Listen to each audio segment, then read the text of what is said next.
Buenos dias a todos. Welcome to Chapter 9. This is Joshua Gonzalez and I am a part of Chapter 9 presenter. And the topic is all about buying a home.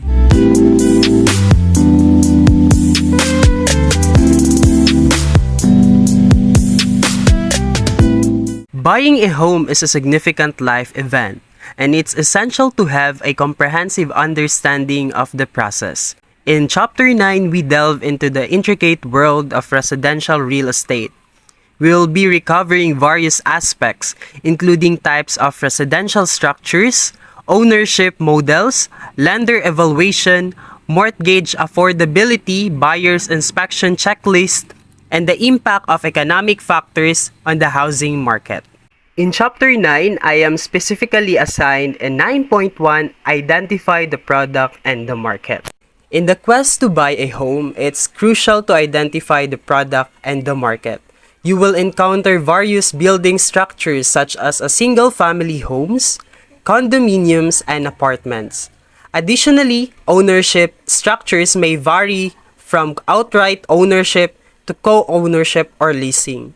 This means that when it comes to owning or having rights to a residential dwelling, there are different ways in which individuals can have control use of property. So there are types of dwelling. First is the single family homes. These are standalone houses typically suited for families or individuals who value privacy and space. Second is condominiums or condos.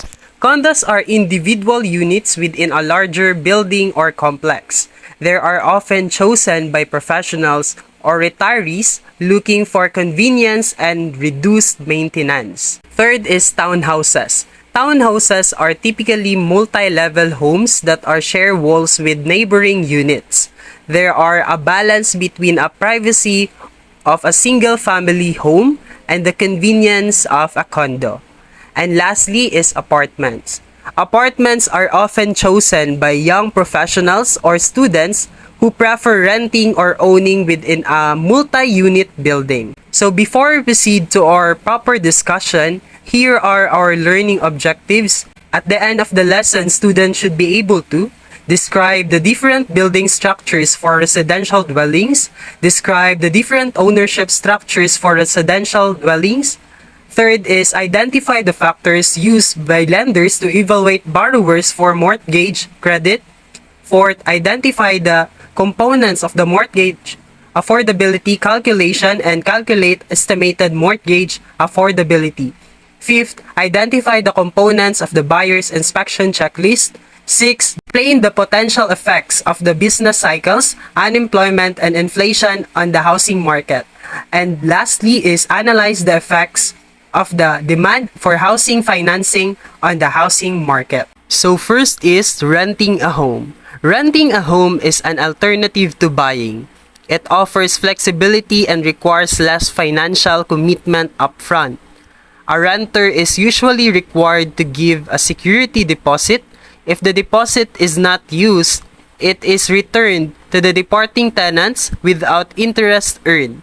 For instance, young professionals who expect to move frequently might prefer renting. But there are several advantages and disadvantages of renting and owning. As you can see, the color green is owning and the color blue is renting. In tax benefits, the owning is real estate property taxes and interest paid on the mortgage may be tax deductible. While renting, rent payments are not tax deductible. In investment, a home is a valuable investment, particularly if homes' values are increasing. And renting is not an investment opportunity for tenants. Owning a home is a form of savings, as equity increases with each payment. And renters do not accumulate equity once they pay their rent. The money is gone. Homeowners can make changes according to the preferences, like renovating a bathroom or the kitchen remodel, while renter must consult with their landlord for any small to moderate changes like installing a ceiling fan. Affordability, buying a home usually require significant finances upfront to cover the down payment, closing costs, and other expenses, while renting is usually requires a lot less cash upfront.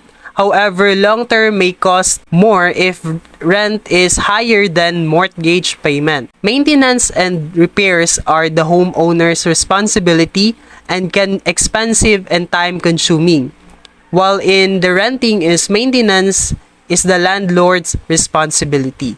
After knowing the renting a home, let's proceed to assessing attributes. So when you are in the process of buying a home, it's crucial to roughly evaluate various attributes of the potential properties you are considering. It is about carefully considering the various aspects of the potential home to ensure that it aligns with your lifestyle, needs, and expectations. And each of these attributes plays a crucial role in determining whether a property is the right fit for you. By focusing on the attributes such as size, location, condition, and features, you can make an informed decision when buying a home that suits your unique requirements. Next is assessing affordability. Understanding mortgage affordability is central to your home buying journey. To estimate your mortgage affordability, you will need to consider factors like the loan amount, interest rate, and loan term.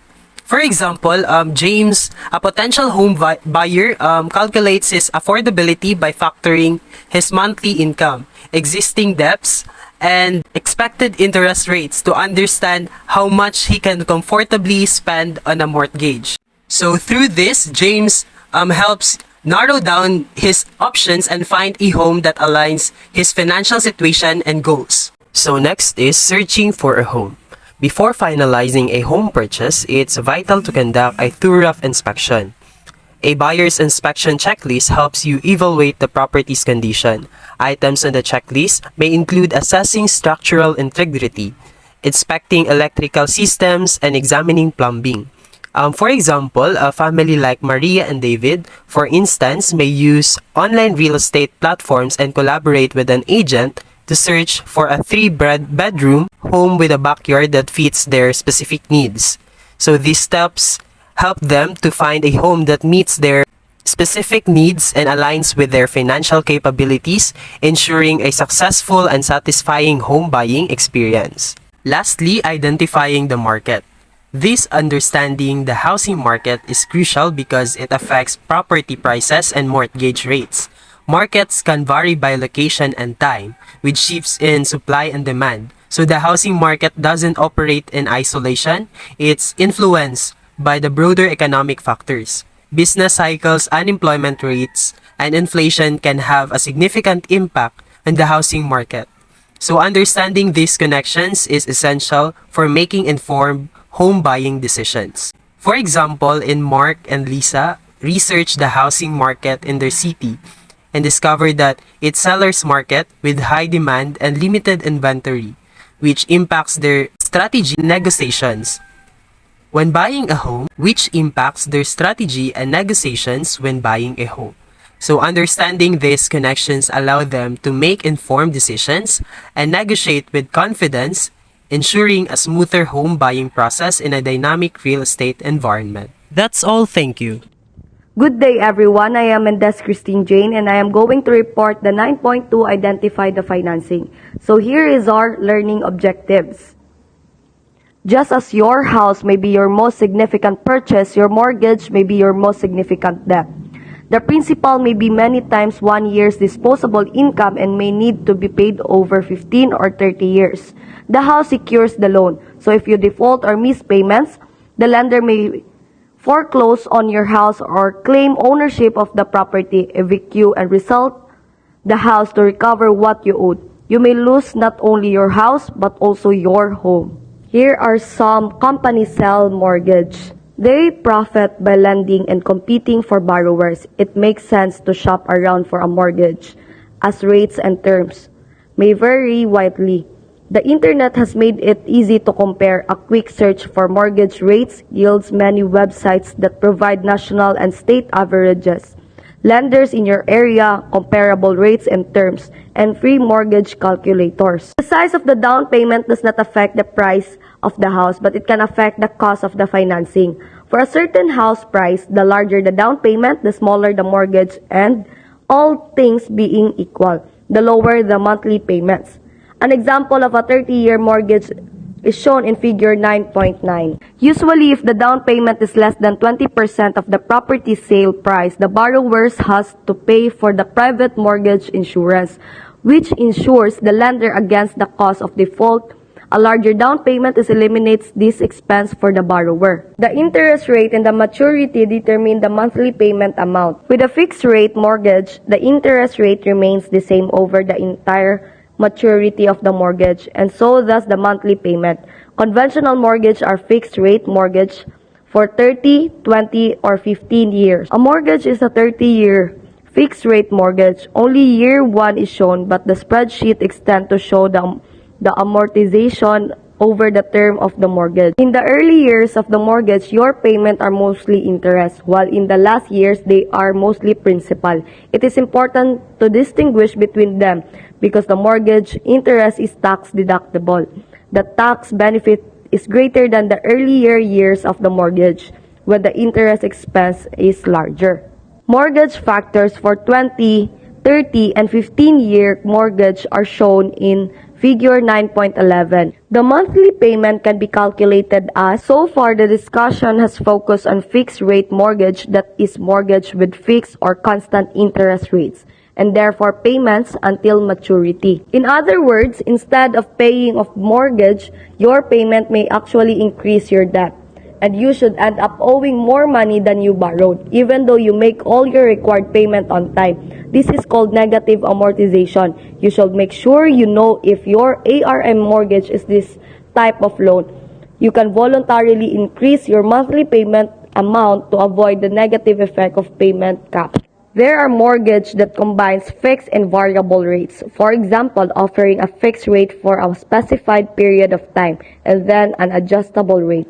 So another type of mortgage is a balloon mortgage. As an asset, a house may be used to secure other types of loans. A home equity loan or a second mortgage allows a homeowner to borrow against any equity in the home. A home improvement loan is a type of home equity loan. A home equity line of credit allows the homeowner to secure a line of credit, or a loan that is borrowed and paid down as needed with interest paid only on the outstanding balance. Points are another kind of financing cost. In deciding whether or not it is worth it to pay points, you need to think about the difference that the lower mortgage rate will make you to your monthly payment and how long will you be paying. So here is the example that you can take a look. Take place in the office of the title company handling the transaction or at the registry of deeds. Closing also may take place in the lender's office, such as a bank or an attorney's office, and usually are mediated between the buyer and seller through their attorneys. Lawyers who specialize in real estate ensure that all legal requirements are met and all filing of legal documents are completed. So that is all for my reporting. I hope you learned something and thank you for listening.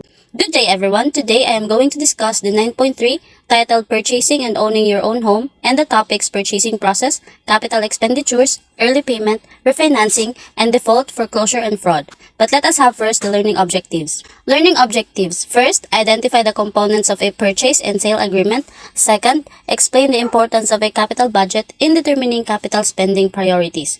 Third, identify the financing events you may encounter during the maturity of a mortgage. Fourth, define the borrower's and the lender's responsibilities to the mortgage. Fifth, explain the consequences of default and foreclosure. Let us now discuss our first topic, which is the purchasing process. So purchasing process typically begins with determining one's budget and obtaining pre-approval for a mortgage. So when we say mortgage, it is a type of loan used to purchase or maintain a home, land, or other types of real estate. So, loan ni siya guys ha, pambayad sa property na inyong paliton, pambayad sa house na inyong gusto ma-acquire.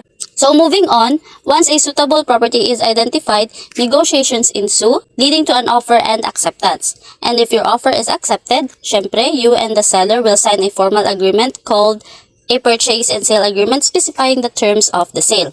So, of course, di ba guys, if mag-sign mo og agreement naman jud yung mga terms and conditions bago nimo ma-acquire ang property. Importante jud na basahon ninyo og maayo ang agreement or ang mga terms para if na may questions or gusto i-negotiate is masturyahan dayon. And you will be required to pay a non-refundable deposit or earnest money when the purchase and sale agreement is signed. So that money will be held in a escrow or restricted account and then applied towards the closing cost at settlement. So when we say in escrow, it is a type of legal holding account for money which can't be released until predetermined conditions are satisfied. So the funds in a real estate transaction can be held in escrow even on the date of the sale and won't be released until all parties, the buyer, seller, and the mortgage company, agree that all of the conditions in the escrow agreement have been satisfied. Let us now have the terms and conditions sa pagbili ng bahay. First, a legal description of the property including boundaries with a site survey contingency. Second, the sale price and deposit amount. Third, a mortgage contingency stating that the sale is contingent on the final approval of your financing. Fourth, the closing date and location mutually agreed upon by buyer and seller. Fifth, conveyances or any agreements made as part of the offer. For example, an agreement as to whether the kitchen appliances are sold with the house. Sixth, a home inspection contingency specifying the consequences of a home inspection and any problems that it may find, if not already completed and included in the price negotiation. So seventh, possession date, usually the closing date. Eighth, a description of the property insurance policy that will cover the home until the closing date. So property disclosure statements essentially outline any flaws that the home sellers are aware of that could negatively affect the home's value. These statements are required by law in most areas of the country so buyers can know a property's good and bad points before they close the deal. So after the purchase and sale agreement is signed, any conditions that is specified must be fulfilled before the closing date. Read all the documents before you sign them and get copies of everything you sign. Do not hesitate to ask questions because you will live with your mortgage and your house for a long time. So let us now proceed to our second topic, the capital expenditures. So capital expenditures refers to the funds allocated for a long-term investments in the maintenance, improvement, or expansion of residential properties. These expenditures are typically made to enhance the property's value, like remodeling a kitchen, replacing a roof. So if you have purchased a home that requires renovation or repair, you will decide how much of the work you can do immediately and how much can be done on an annual basis. So a capital budget is helpful to project these capital expenditures and plan the income or savings to finance them. You can prioritize these costs by their urgency and by how they will be done. So we are now down to our third topic, which is the early payment. So many homeowners aspire to pay off their mortgages early to reduce interest payments and gain financial freedom. Making additional payments towards the principal balance or opting for bi-weekly mortgage payments can accelerate the payoff process. However, it is essential to consider factors such as prepayment penalties, potential tax benefits, and the opportunity cost of redirecting funds that could be invested elsewhere. So, we have two types of early payment, the early payment discount and the early payment penalty. So, an early payment discount is one form of trade finance in which a buyer pays less than the full invoice amount due by paying the supplier earlier than the invoice maturity date. While a prepayment penalty or early payment penalty is an additional fee charged by some lenders if you pay off your loan early. So let us now discuss the refinancing. Refinancing a mortgage involves replacing an existing loan with a new one, often to secure lower interest rates or adjust the loan term.